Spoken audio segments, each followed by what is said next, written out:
Hola, ¿qué tal? Mi nombre es Alonso González, miembro de Socibaf y creador del blog anatómico del Testub, y esta es una nueva clase de Anato en 10 minutos, donde tocaremos de manera rápida y concreta lo esencial para entender el plexo lumbar y el plexo sacro. Recursos importantes para la comprensión de este nuevo capítulo, que es miembro inferior, y el cual estamos inaugurando con esta clase.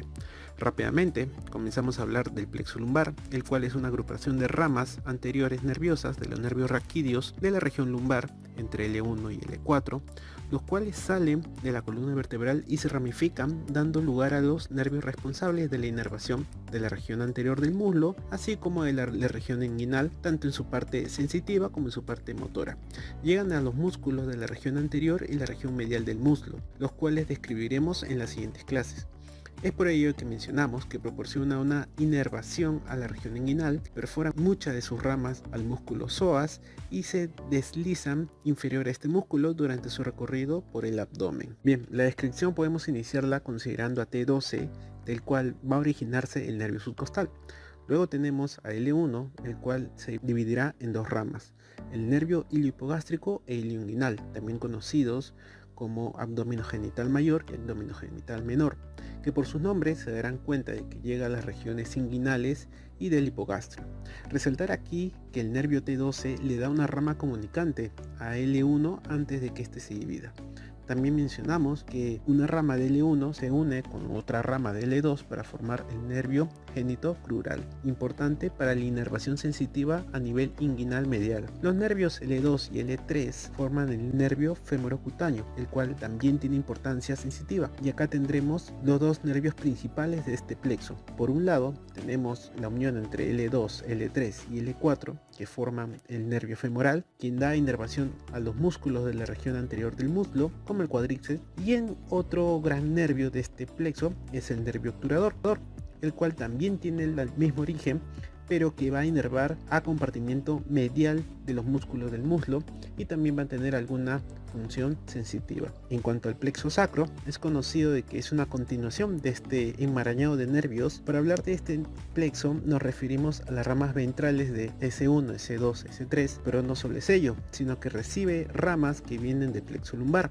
específicamente del E4 y D5, lo que ha valido para que algunos también lo denominen como el plexo lumbosacro. Pues bien, estos plexos se colocan en la pared posterior y lateral de la pelvis menor o verdadera, inferior al ala del sacro, y en su lado lateral colinda con algunos músculos como el psoas. Los nervios que salen tienen una disposición específica con los vasos pélvicos que en esta región se van distribuyendo. Mencionamos algunos, tales como las arterias glúteas, la superior entre el tronco lumbosacro y S1 y la inferior entre S1, S2 y puede estar también entre S2, S3. También están las arterias pudenda interna, que cruza el origen del nervio isquiático rodeando la espina ciática del hueso coxal y que también podemos decir de que le está envolviendo y regresando por debajo de esta a la cavidad pélvica. Mencionamos también las arterias sacras laterales que ascienden por delante del plexo sacro. Para su descripción y dada la dificultad que existe por su disposición de fibras, he creído conveniente colocar un esquema un tanto original en el cual vamos a ver las raíces lumbrosacras desde una vista de perfil. Este es un solo lado. Vamos a tener dos regiones, una región anterior con su división anterior y una región posterior con su división posterior.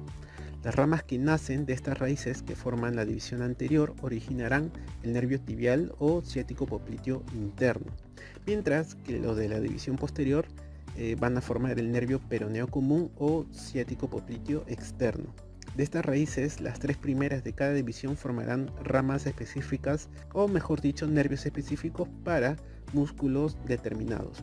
Del lado anterior estarán los nervios para el músculo cuadrado femoral y gémino inferior, músculos de la región pélvica, mientras en la división posterior formarán el nervio glúteo superior. De igual forma, las tres raíces como L5, S1 y S2 formarán también en cada división nervios específicos. Del lado anterior tenemos el músculo obturador interno y el gémino superior, y del lado posterior los nervios que van a conformar el nervio glúteo inferior, también llamado nervio ciático menor. Acá destacamos algunas otras raíces.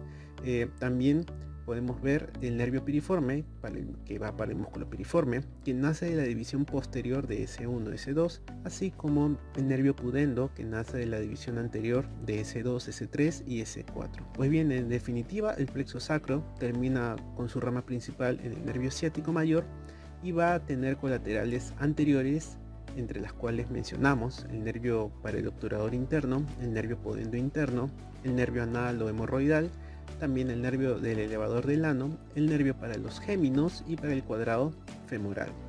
Mientras que las colaterales posteriores tenemos al nervio glúteo superior, al nervio del músculo piriforme, al nervio glúteo inferior y a los nervios viscerales, que van a las distintas vísceras que encontramos en la región pélvica. En este video vamos a hacer énfasis en lo que es la inervación sensitiva, sobre todo al nivel desde la región inguinal para abajo, abarcando todo el miembro inferior. Tenemos en la cara anterior al nervio femorocutáneo lateral, que nace del E2, L3 y que va a tener una inervación sensitiva en la cara lateral del muslo. Al costado de este tenemos al nervio genitofemoral con su rama femoral. Arriba de este ligamento inguinal vamos a tener al nervio ilipogástrico, su rama cutánea anterior, y al costado de este más abajo al nervio genitofemoral, pero su rama genital. Pegado en la parte medial superior del muslo tenemos al nervio ilioinguinal y debajo de este la parte sensitiva del nervio obturador. Tiene sus raíces en L2, L3 y L4. El resto del muslo en la cara anterior va a ser inervado por el nervio femoral, su rama cutáneo femoral anterior. Ya en la porción de la pierna tenemos al nervio femoral en la parte interna con su rama safena interna. Después en la parte lateral tenemos una parte inervada por el nervio ciático, cuyas raíces son del E5, S1, S2, y nos referimos al nervio cutáneo sural lateral, que es una rama del nervio ciático popliteo externo o peroneo. Debajo de estos, en la parte lateral, vamos a tener también inervación del nervio ciático, pero ya de un nervio específico, del nervio peroneo superficial, o también llamado músculo cutáneo de la pierna. Recordemos que ya en miembro superior habíamos hablado de un nervio músculo cutáneo.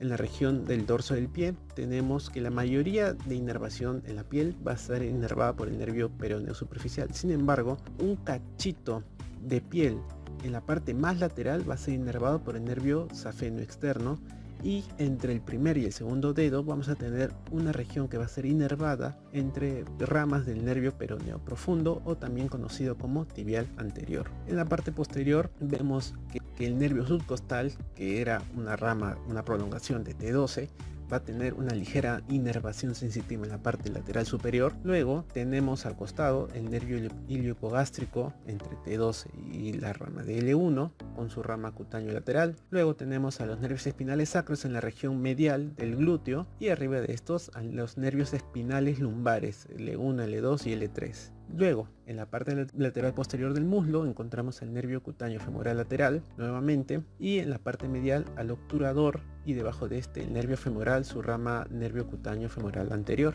que también llega a esta zona. Y entre ambas regiones encontramos al nervio ciático, que va a estar inervando todo el resto de la cara posterior del muslo. Más abajo encontramos al nervio ciático, pero con inervación desde su nervio cutáneo sural lateral. Abajo de este la inervación pero del peroneo superficial, y en la parte medial tenemos parte de inervación del nervio femoral, que llega hasta esta región, pero por su nervio, su rama safena. Entre ambas regiones el resto va a estar inervado por el nervio ciático, una anastomosis entre el nervio sural o safeno externo con el nervio cutáneo sural medial y lateral. En la parte del talón tenemos por último la inervación por parte del nervio ciático, su rama del nervio calcáneo, que es una rama del tibial posterior, y en la planta del pie, para terminar, encontramos la inervación del nervio ciático de raíces que nacen desde el E4 hasta S2, sobre todo por las ramas del nervio plantar, que es al final una rama del nervio tibial posterior. Si bien falta recalcar algunos nervios en cuanto a su función motora, estos serán siendo explicados de manera paulatina, mientras en las siguientes clases hablamos sobre los compartimientos del miembro inferior. Cuando hablemos del compartimiento en el muslo, el compartimiento anterior, el compartimiento medial, el compartimiento posterior, estaremos hablando de la inervación motora y las funciones que tienen estos músculos en esta región. Igual cuando hablemos de la pierna, igual cuando estemos hablando de los músculos del pie. Y bien, eso sería todo por este video. Les invitamos a dar un me gusta al video y a suscribirse al canal de Anatomía de Susibaf, así como en las redes sociales como en YouTube, así como seguir el Facebook y el Instagram. Asimismo, también invitarlos a visitar el blog anatómico del Testú, donde colgamos información anatómica que puede ser interesante para ustedes. Sin más que agregar, me despido de todos ustedes. Hasta la próxima clase.